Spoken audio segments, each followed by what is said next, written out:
Good morning students. 6th class विज्ञान विषय में पाठ 14 पढ़ रहे थे बच्चों हम लोग। चलो आगे बढ़ाते हैं। और हमने देखा था पिछले वीडियो में कि यदि बारिश जो है वो ज़्यादा होती है, लगातार होती है, तो किस तरह से विनाश का कारण बनती है। अब हम लोग अगला टॉपिक देखेंगे इसके जस्ट अपोजिट या उल्टा, कि यदि काफ़ी समय तक वर्षा न हो तो भी क्या होगा। क्या आप कल्पना कर सकते हैं कि यदि किसी क्षेत्र में 1 वर्ष या उससे भी अधिक समय तक वर्षा न हो तो क्या होगा। जैसे ही हमने देखा था कि बहुत ज़्यादा वर्षा होती है तो कितना नुकसान होता है, वैसे ही देखेंगे हम लोग कि अगर बारिश ना हो लगातार लंबे समय तक तो कितना नुकसान होगा और क्या क्या उसके परिणाम होंगे। वाष्पन एवं वाष्पोत्सर्जन द्वारा मृदा से लगातार जल की क्षति होती रहती है। हम सब जानते हैं, मैंने आपको पिछले वीडियोस में बताया है कि किस तरह से सागर, महासागर, समुद्रों से, नदियों से, तालाबों से जल जो है वो वाष्पीकृत होकर पौधों द्वारा वाष्पोत्सर्जन द्वारा जल जो है वो लगातार कम होता रहता है, क्योंकि यह वर्षा द्वारा वापस नहीं लाया जा रहा है। और मैंने आपको ये भी बताया था कि यही जल वाष्प जब ऊपर के वायुमंडल में जाती है तो वहाँ का तापमान कम होने के कारण संघनित होती है। पुनः ये जल वाष्प वर्षा की बूंदों के रूप में धरती पर आती है। अगर ऐसा ना हो कि बारिश ना हो तो पुनः इस जल की पूर्ति जो वर्षा द्वारा हो रही थी वो नहीं हो पाएगी, इसलिए मृदा सूख जाती है। उस क्षेत्र के तालाब और कुओं में जल का स्तर भी गिर जाता है, यानी कम हो जाता है, और उनमें से कुछ सूख भी जाते हैं। जहाँ पहले से ही जल का स्तर कम होता है वो सूख भी सकते हैं। भौम जल की भी कमी हो जाती है ना, यानी भूगर्भीय जल जो है हमारी भूमि के अंदर, क्योंकि लगातार हम लोग प्रयोग में तो ले रहे हैं लेकिन वापस बारिश नहीं होने से वो जल स्तर जो है वो कंटिन्यू कम हो रहा है, बढ़ नहीं पा रहा है। इससे सूखा पड़ सकता है। सूखे की स्थिति में खाद्यान्न और चारा प्राप्त करना दुर्लभ हो जाता है, क्योंकि जब सूखा होगा तो फसलों को पानी नहीं मिलेगा। ऐसे में ना तो खाद्य पदार्थ प्राप्त हो पाएंगे और ना ही चारा उपलब्ध हो पाएगा, क्योंकि फसलों से ही वेस्टेज जो मटेरियल होता है वो चारा होता है। कदाचित आपने हमारे देश या संसार के कुछ भागों में पड़े सूखे के बारे में सुना होगा। क्या आपको जानकारी है कि इन क्षेत्रों में रहने वाले लोगों का किन किन कठिनाइयों का सामना करना पड़ता है। इन परिस्थितियों में पशुओं और वनस्पति का क्या होता है। अपने माता पिता तथा पड़ोसियों से चर्चा करके अथवा समाचार पत्रों व अन्य आपको जो भी सोर्स होंगे उनसे ये जानकारियाँ जुटानी है कि क्या होगा। ठीक है, तो हम लोग अगला टॉपिक देखते हैं कि हम जल को कैसे संरक्षित कर सकते हैं। पृथ्वी पर उपलब्ध जल का केवल एक छोटा सा भाग ही पौधों, जंतुओं एवं मनुष्यों के प्रयोगों के लिए उपयुक्त होता है। यह मैंने आपको पहले ही बता दिया, क्योंकि सागर महासागरों का जो जल है वो लवणीय जल है, उसमें बहुत सारे लवण घुले हुए हैं और वो ना तो पीने योग्य है और ना ही हम उससे अन्य घरेलू कार्य कर सकते हैं। अधिकांश जल महासागरों में है, जिसे सीधे ही उपयोग में नहीं लाया जा सकता है। जब भौम जल का स्तर अत्यधिक गिर जाता है, यानी हमारे जो भूमि के अंदर जल है, भूगर्भीय जल है, वो अत्यधिक कम हो जाता है, तब क्या होता है, तब भौम जल का और अधिक उपयोग नहीं कर सकते हैं। पृथ्वी पर जल की कुल मात्रा समान रहती है, परंतु उपयोग के लिए उपलब्ध जल की मात्रा अत्यंत सीमित हो जाती है।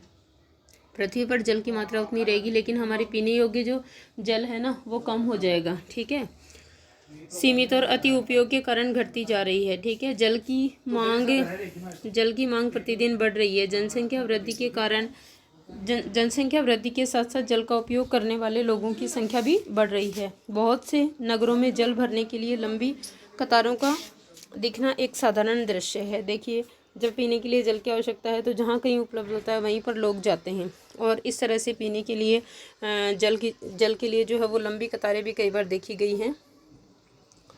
चित्र 14.12 में देखिए, खाने की वस्तुओं के उत्पादन और उद्योगों में भी जल की अधिकाधिक मात्रा का प्रयोग हो रहा है। इन्हीं कारणों से संसार के बहुत से भागों में जल की कमी हो गई है। इसलिए यह आवश्यक है कि जल का विवेकपूर्ण उपयोग किया जाए। हम सावधानी बरतें जिससे जल व्यर्थ ना हो। ये देखिए आप, जल भरने के लिए किस तरह से लंबी कतारें लगानी पड़ती है लोगों को। अब देखिए, वर्षा के जल का संग्रहण किस प्रकार किया जा सकता है, क्योंकि बारिश का जल भी आपको पता है पीने योग्य जल है। वर्षा के जल को एकत्रित करना और उसका भंडारण करके बाद में प्रयोग करना जल की उपलब्धता में वृद्धि करने का एक उपाय है। यानी इस तरह से पीने योग्य जल की मात्रा हम लोग बढ़ा सकते हैं बच्चों। इस उपाय द्वारा वर्षा का जल एकत्रित करने को वर्षा जल संग्रहण कहते हैं। देखिए, क्या है वर्षा जल संग्रहण। बारिश जब होती है तो काफ़ी मात्रा में जल बरसता है। यदि हम लोग उस जल को संग्रहित कर लेते हैं, इकट्ठा कर लेते हैं, फिर उसके पश्चात उसको पीने के उपयोग में लेते हैं, तो ये बारिश के जल का संग्रहण है या वर्षा जल संग्रहण कहलाता है। वर्षा जल संग्रहण का मूल तंत्र यह है कि जल जहाँ गिरे वही एकत्रित किया जाए, है ना। वर्षा के उस जल का क्या होता है जो ऐसे क्षेत्रों में गिरता है जहाँ अधिकांश क्षेत्रों में कंक्रीट की सड़कें और मकान होते हैं। यह नालियों में बह जाता है। क्या ऐसा नहीं है? इस प्रकार वर्षा जल का कुछ भाग बहकर नदियों या झीलों तक पहुंच जाता है, जो कि बहुत दूरी पर हो सकते हैं, क्योंकि यह जल हमारे चारों ओर भूमि में वापस नहीं गया है। अतः इस जल को घरों में वापस लाने के लिए हमें अत्यधिक प्रयास करने की आवश्यकता होती है। भाई ये जल जो है भूमि द्वारा अवशोषित नहीं किया गया, इसलिए भूगर्भीय जल में तो मिला नहीं, ये या तो नालियों में बह करके और नदियों और तालाबों में पहुंचेगा। तो ऐसे जल को अगर हम घरों तक लाना चाहते हैं तो हमें बहुत ज़्यादा प्रयास करने पड़ेंगे। वर्षा जल संग्रहण की यहाँ 2 तकनीकों का उल्लेख किया गया है। देखो 2 विधियों से कर सकते हैं। पहली है छत के ऊपर वर्षा जल संग्रहण।